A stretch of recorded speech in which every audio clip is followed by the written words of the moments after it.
안녕하세요. 네, 만나서 반갑습니다. 여러분들과 식품위생을 같이 공부해 나갈 김지연입니다. 자, 그래서 우리가 여러분들 그 책은 다 아마 받아보셨을까요? 그렇죠? 문제집. 자, 그래서 여러분 우리가 이제 그 이론에 이어서요, 식품위생 문제풀이 강의를 들어가는데, 이 문제풀이 강의는 단원별로 구성이 되어 있고요. 기본적으로 이제 뭐 단원별로 구성이 되어 있는데, 거기에 이제 기출문제까지 포함되어서 구성이 되어 있다라고 보시면 될 것 같아요.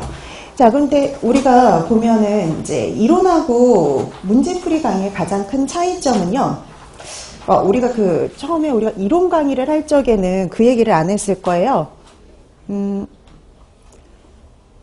예습을 해오라는 소리는 하진 않았을 거예요. 근데 이 문제풀이 강의에서는 반드시 꼭 여러분들이 해주셔야 될 게 있어요. 예습이요. 그래서 복습만큼 중요한 게 예습이라고 좀 생각해 주시면 될 것 같아요. 자, 그래서 우리가 보면은 기본적으로 여러분들이 하루에 보통 7장에서 9장 정도 이렇게 나가거든요. 그러니까 이제 장수로 7장에서 9장이라면 14쪽에서 18쪽 그 사이, 그 정도 이제 진도가 나간다라고 보시면 되는데요. 적게 나가면 이제 뭐 설명할 게 좀 많아서 적게 나가면 한 14쪽 정도 나가고, 그 다음에 이제 설명할 게 좀 적어지게 되면은 한 18쪽까지 정도 나갈 수가 있어요. 그래서 여러분들이 그 정도까지를 풀어오셔야 돼요.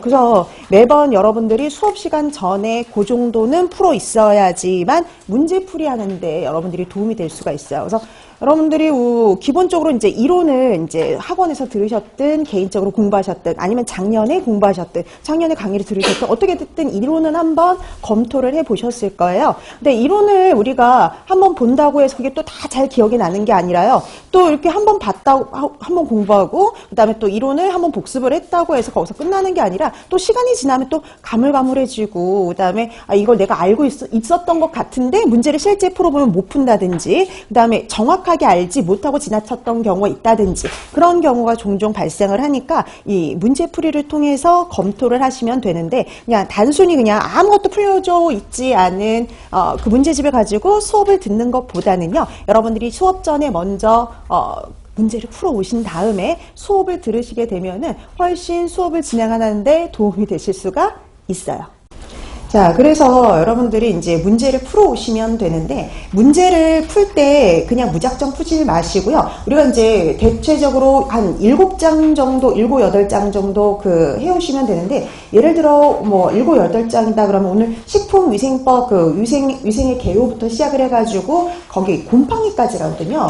그러면 곰팡이까지에 관련된 내용을 문제를 풀기 전에 이론에 있는 내용들을 한번 쭉 정리를 하시는 거예요. 다시 한번 확인하는 거죠. 쭉 한번 확인해서 검토하고 다시 한번 복습을 한 다음에 그 다음에 이론책을 보지 않고 문제를 풀어오시는 거죠.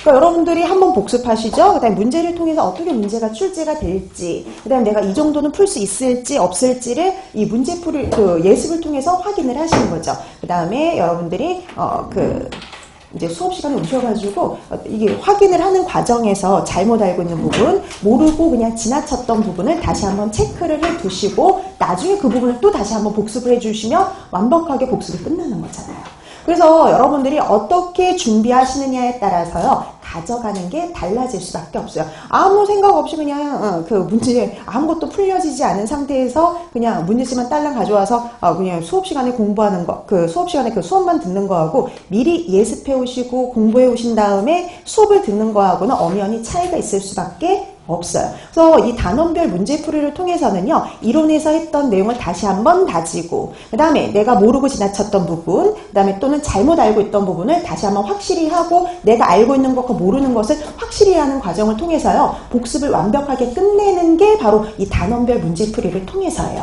그래서 단원별 문제풀이를 하는 동안 여러분들이 이론에서 했던 전 그 내용을요, 다시 한번 검토하고 다지는 시간을 가진다라는 생각을 가져주셨으면 좋을 것 같아요.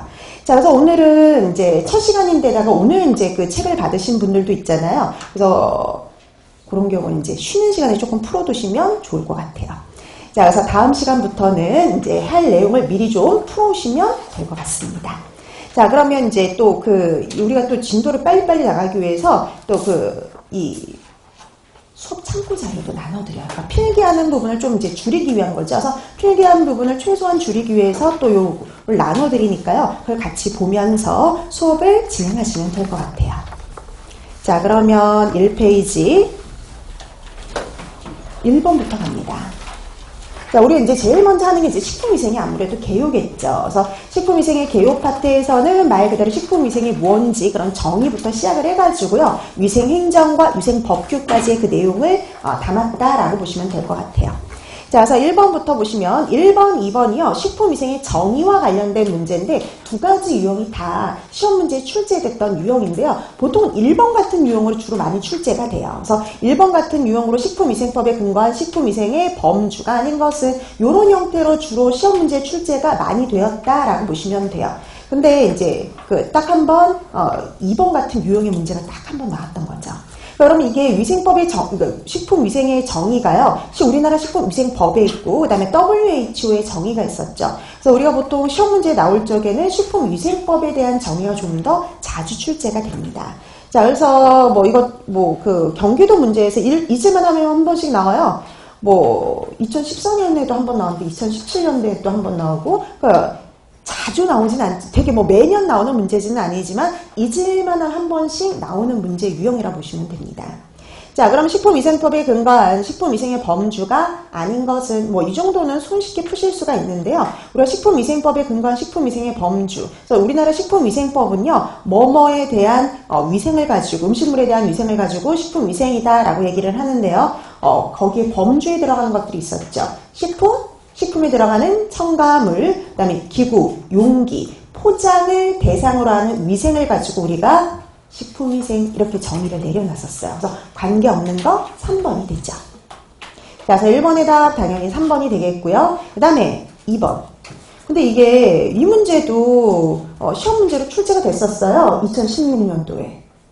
16년도에 나오고 17년도에 또 나왔던 거죠. 근데 한 번은 위생법에 나와 있는 식품위생의 범위, 그다음에 또 하나는 WH의 종이. 자, 그래서 여러분들이 두 가지 정의를 다 알아두시면 되는데요. 식품위생법에 나와 있는 건 범주를, 그다음에 WHO에서는 그 내용을 전체적으로 파악해 두시면 됩니다. 그래서 가로놓기 문제가 나와요. 그래서 여러분 가로놓기 문제가 어쩌다 한 번씩 나와줍니다. 네. 자, 그래서 보시면 식품위생이란 식품의 생산, 제조로부터 최종적으로 인간에게 되기까지 이런 모든 단계에서 식품의 안전성, 그 다음에 안전 무결성을 확보하기 위한 모든 수단을 말한다. 자, 그래서 우리가 첫 번째 가로 같은 경우는 인간이 하기까지냐면 섭취하기까지, 인간에게 섭취되기까지 모든 단계에서요, 식품의 안전성 그리고 건전성이죠. 그래서 안전성, 건전성, 완전 무결성을 확보하기 위한 모든 수단을 가지고 식품위생이다라고 정의를 내리고 있어요. 그럼 이게 순서대로 제대로 들어간 것은 4번이 되는 거죠. 자, 이렇게 해서 여러분 2번의 답은 4번이 되는데요. 식품위생의 정의에 관련된 문제도 심심치 않게 나옵니다. 그래서 여러분들이 두 가지 정의 알아두시면 되겠고요. 위생법에서는 그 범주를, 그 다음에 WHO의 정의에서는요, 이 단어들을 좀 알아두시면 되는 거죠. 그래서 가로 넣기 나올 만한 것들은 거의 정해져 있으니까. 자, 그래서 이렇게 정의를 다시 한번 파악해 두시면 되겠습니다.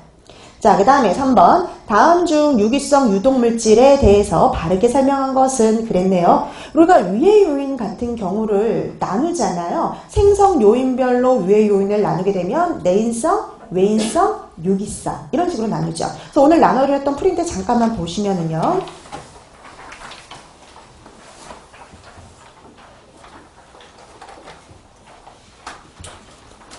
자, 내인성부터 나와있죠. 내인성, 외인성, 유기성. 여러분들이 이 세 가지를 분류하셔야 되는데, 이게 예전에 90년대, 2000년대 초반까지만 해도 심심치 않게 나왔던 문제이긴 해요. 근데 한 몇 년 동안 안 나왔거든요. 거의 7, 8년 동안 한 번도 이런 문제가 나오지 않다가 최근에 또 이렇게 좀 나오고 있어요. 그래서 여러분들이 분류를 좀 해주시면 되는데, 내인성 하면 원래 식품 자체에 함유되어 있는 독소를 말하는 거죠. 그래서 대표적인 게 여러분들이 알고 있는 식물성, 동물성, 자연독들이라든지, 그 다음에 생리작용 성분. 원래 식품에 들어있는 생리작용 성분 대표적인 게 식이성 알레르겐 같은 경우요. 그러니까 우리가 뭐 예를 들어서 밀을 먹고 밀가루를 먹고 밀가루로 만든 빵을 먹고 알레르기 반응을 일으켰다. 원래 식품에 들어있는 글루텐이라는 단백질 때문에 일어나는 반응이거든요. 자, 그런 식이성 알레르겐.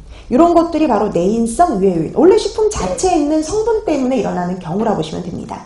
외인성하고면은요, 외부로부터 혼입되거나 이행이 되는 경우를 의미를 하죠. 그래서 이거는 생물학적인 거하고 화학적인 요소로 나눌 수가 있어요. 그러니까 우리가 알고 있는 미생물들은 다 뭐에 해당이 되냐면 생물학적인 요소에 들어가겠죠. 그래서 미생물들과 기생충, 이런 것들은 생물학적인 요소.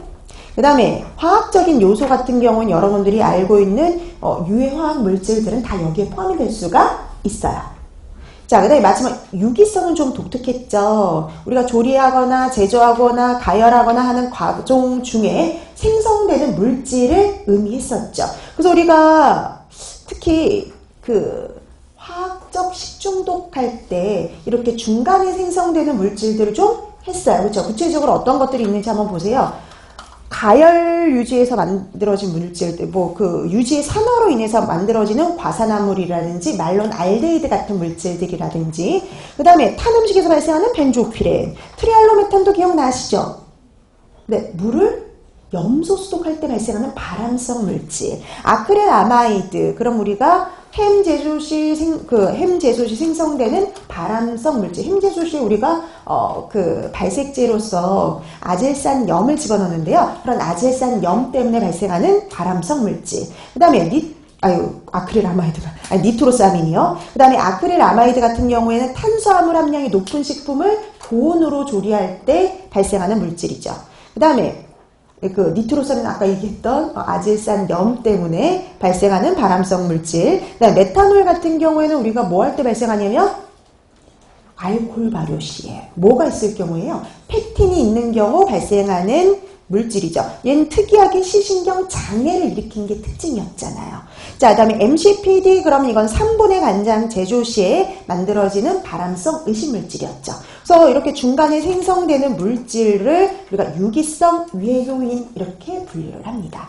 자, 그래서 이게 뭐 이렇게 그냥 단순히 나올 때도 있고 구체적으로 보기가 제시가 될 때도 있어요. 그래서 지금 3, 4, 5번의 유형이 조금씩 다 달라요. 보기들이.